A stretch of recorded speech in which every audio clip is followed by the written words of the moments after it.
great feel for the game. Where'd that come from? I think that started with my long-term AU coach, Kevin Gray. He's coach for Spalding now, and Tim Gray, his son. And then I think that carried over to high school at Trinity, Coach Szabo. And I think they did a really good job of slowing things down and teaching the game rather than just worried about working kids out and running around and stuff like that.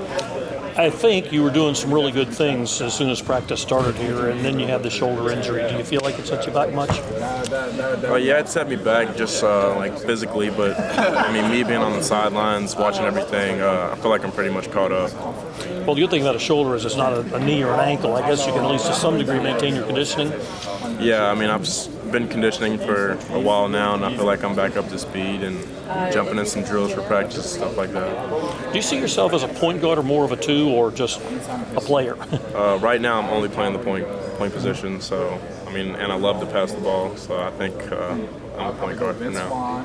Great, thanks. No problem. Take us through where you are right now physically with the shoulder. Right now, I'm feeling really good. I just need to get a little bit stronger. I'm participating in some stuff in practice. I'm shooting, working out a little bit, and I feel like I'm pretty close to coming back 100%. No pain or anything like that? No? Do you feel like if you had stayed healthy, would you be the starting point guard on this team? That's not for me to answer. If Coach Mack wanted me to do that, then I would be ready for it. Have you always been a good passer? I mean, you make passes that, people don't see, and you're with the ball. Is that something you've always had? Is that something you've developed?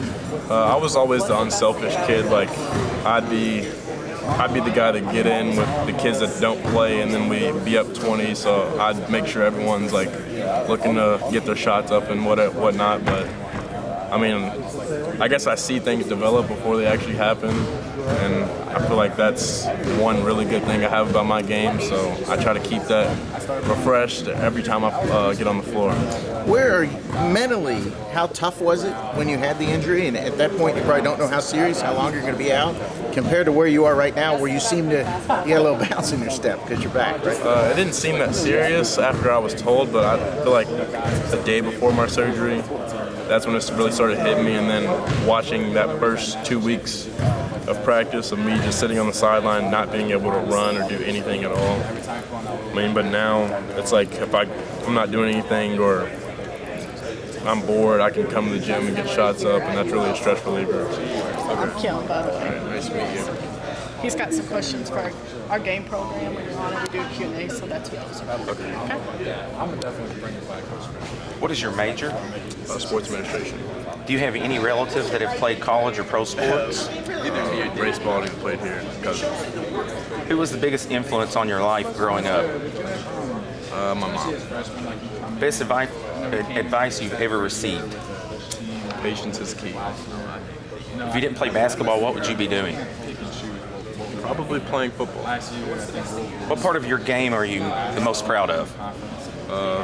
My court vision and my passing. What part needs the most work? I'd say my shooting. If you could leave a comp ticket for one celebrity at a Louisville home game, who would it be?